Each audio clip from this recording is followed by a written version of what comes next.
Salve saudara-saudari. Salah satu argumen umum yang menentang selibat klerikal adalah bahwa Santo Petrus, pemimpin para rasul dan paus pertama, adalah seseorang yang menikah.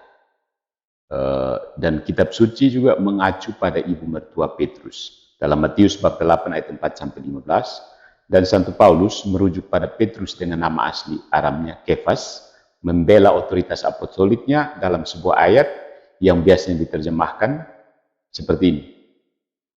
Tidakkah kami mempunyai hak untuk membawa seorang istri Kristen dalam perjalanan kami seperti yang dilakukan rasul-rasul lain dan saudara-saudara Tuhan dan Kefas?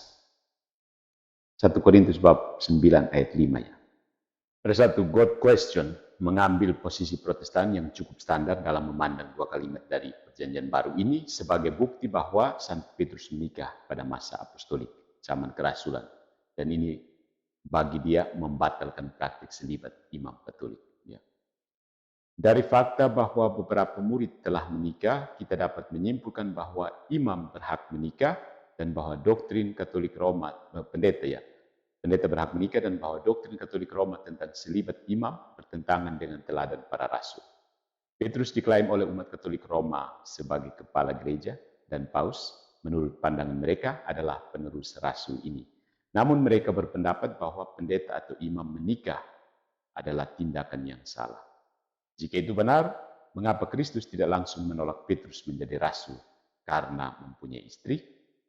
Betapa luar biasa bahwa ia dapat dijadikan sebagai kepala gereja dan teladan, serta teladan bagi semua orang yang menggantikannya. Namun imam yang selibat adalah tradisi dan hukum manusia dan bertentangan dengan perjanjian baru. 1 Timotius bab 3 ayat 2-5.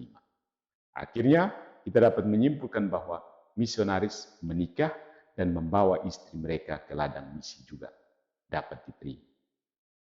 Para rasul adalah misionaris dan menghabiskan hidup mereka di negara-negara kafir, seperti yang dilakukan para misionaris sekarang. Demikian apologi dari God Questions ya. Tapi mari kita lihat lebih dekat bagian-bagian tersebut dan mencari tahu apa yang sebenarnya dikatakan dalam perjanjian baru ya tentang selibat ini. Kita mulai dengan Matius bab 8 ayat 14-15.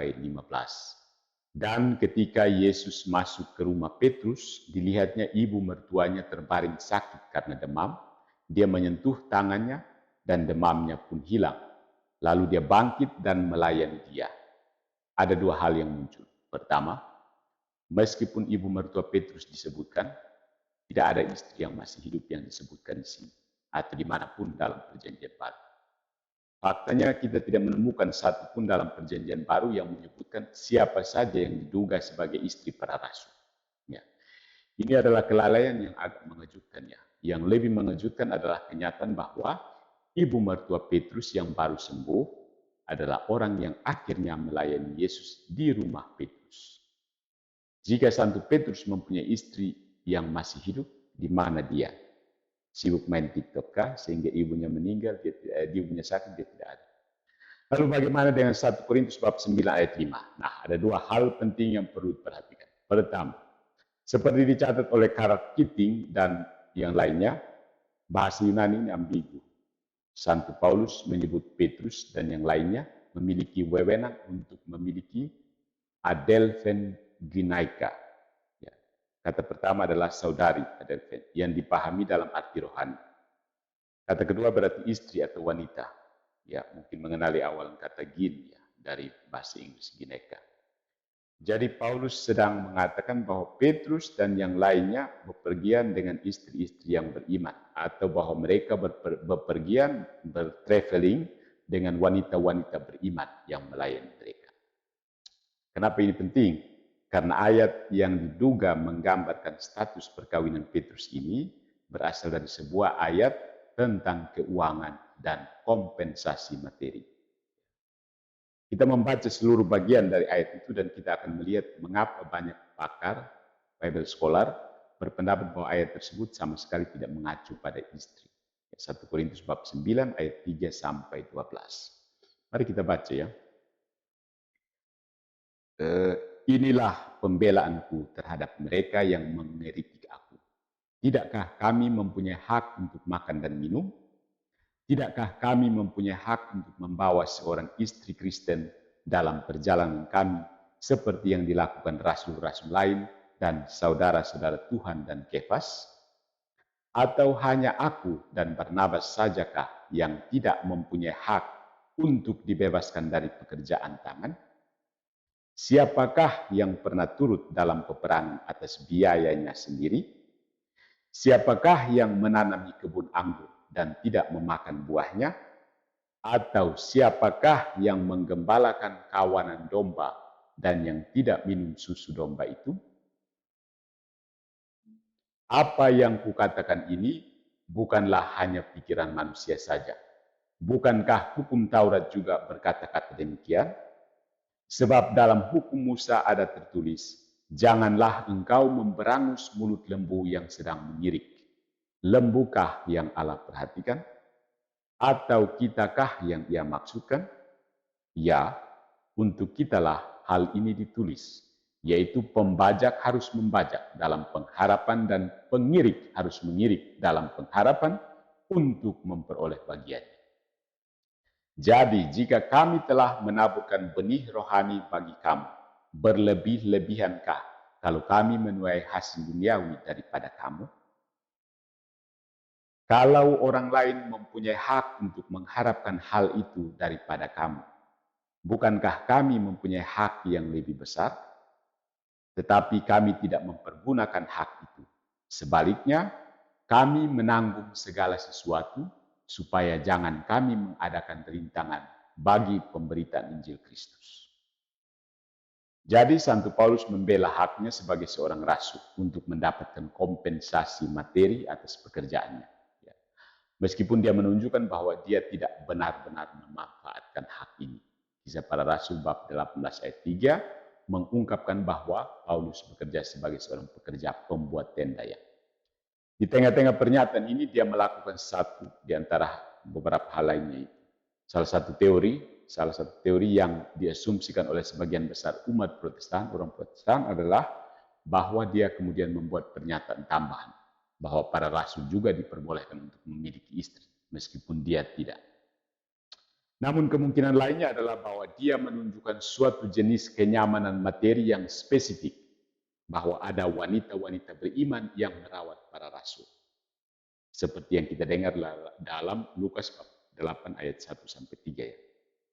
Bunyinya, tidak lama sesudah itu Yesus berjalan berkeliling dari kota ke kota dan dari desa ke desa memberitakan Injil Kerajaan Allah. Ke-12 muridnya bersama-sama dengan dia, dan juga beberapa orang perempuan yang telah disembuhkan dari roh-roh jahat atau berbagai penyakit, yaitu Maria yang disebut Magdalena, yang telah dibebaskan dari 7 roh jahat, Yohana istri Kusa bendahara Herodes, Susana, dan banyak perempuan lain. Perempuan-perempuan ini melayani rombongan itu dengan kekayaan mereka. Demikian bunyi. Para wanita ini rupanya menemani Yesus dan para rasul dan menafkahi mereka dengan kemampuan mereka. Ya. Santo Paulus menegaskan bahwa dia berhak atas ketentuan tersebut, namun tidak memanfaatkannya karena takut hal itu akan menjadi hambatan. Kekuatan penafsiran yang kedua ini adalah bahwa pembacaan Adelphen Gunaika sebagai tentang perempuan yang beriman yang merawat para rasul adalah bahwa hal ini koheren dalam konteks argumen Paulus yang lebih luas. Ya. Sedangkan penafsiran istri yang beriman membuatnya menjadi aneh jika disisihkan dalam sebuah bagian yang sama sekali bukan tentang pernikahan. Ya. Jadi tidak satupun dari dua teks bukti Petrus menikah itu sekuat yang kelihatan, sekuat yang kelihatan. Namun apakah ada alasan kuat untuk meyakini bahwa Petrus adalah seorang selibat? Ya, begitulah faktanya. Dalam Lukas bab 18, setelah perjumpaannya dengan pemuda kaya, Yesus menyatakan betapa sulitnya bagi mereka yang kaya untuk masuk ke dalam kerajaan Allah. Sebab lebih mudah seekor unta masuk melalui lubang jarum daripada seorang kaya masuk ke dalam kerajaan Allah. Lukas bab 18 ayat 24-25. Hal ini kemudian mengarah pada percakapan yang mengungkapkan hal ini. Lukas bab 18 ayat 26-30 ya. Bunyinya seperti ini. Dan mereka yang mendengar itu berkata, jika demikian siapakah yang dapat diselamatkan? Kata Yesus, apa yang tidak mungkin bagi manusia, mungkin bagi Allah. Petrus berkata, kami ini telah meninggalkan segala kepunyaan kami dan mengikut Engkau. Kata Yesus kepada mereka, aku berkata kepadamu, sesungguhnya setiap orang yang karena kerajaan Allah meninggalkan rumahnya, istrinya atau saudaranya, orang tuanya atau anak-anaknya, akan menerima kembali lipat ganda pada masa ini juga, dan pada zaman yang akan datang, ia akan menerima hidup yang kekal. Ya. Bagaimana penjelasan? Kedengarannya seperti Yesus dan Petrus sedang berbicara tentang bagaimana Petrus dan para rasul lainnya telah meninggalkan perkawinan dan keluarga untuk mengikuti Kristus. Pada dasarnya ada 3 interpretasi dari bagian ini. Bahwa Petrus hanya mengacu pada meninggalkan rumahnya. Yang kedua, bahwa yang dimaksud Petrus adalah dia telah menyingkirkan istrinya. Berpisah dari istrinya untuk meninggalkan rumah dan mengikuti Kristus. Atau bahwa Petrus adalah seorang duda yang telah melepaskan kemungkinan untuk menikah kembali. 3 tafsiran, 3 interpretasi. Dari ketiga hal tersebut, yang pertama menurut saya adalah yang paling lemah, karena seperti penafsiran standar Protestan atau 1 Korintus bab 9, hal ini pada dasarnya melibatkan perubahan topik yang tidak disengaja. Petrus menyebutkan kepada Yesus tentang bagaimana para rasul telah menyerahkan rumah mereka untuk mengikuti dia. Dan Yesus menanggapinya dengan memuji sekelompok orang lain karena telah menyerahkan rumah dan keluarga. Memang benar, kita tidak berurusan dengan bukti yang 100% jelas dalam hal ini. Saya rasa bukti-bukti yang ada menunjukkan bahwa Petrus tidak hidup sebagai seorang laki-laki yang menikah sejak masa jabatannya sebagai rasul. Namun dia telah menjalani selibat bersama dengan para rasul lain. Ya, kita mungkin membaca bukti yang sama dari arah yang berlawanan. Tentu saja Petrus setidaknya pernah menikah karena dia memiliki ibu mertua. Ya.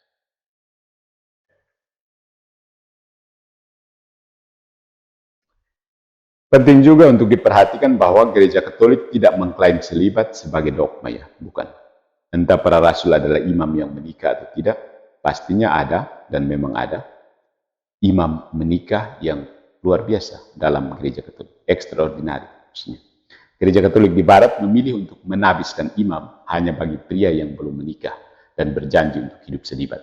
Walaupun di sini gereja membuat pengecualian bagi orang-orang yang baru bertobat atau convert.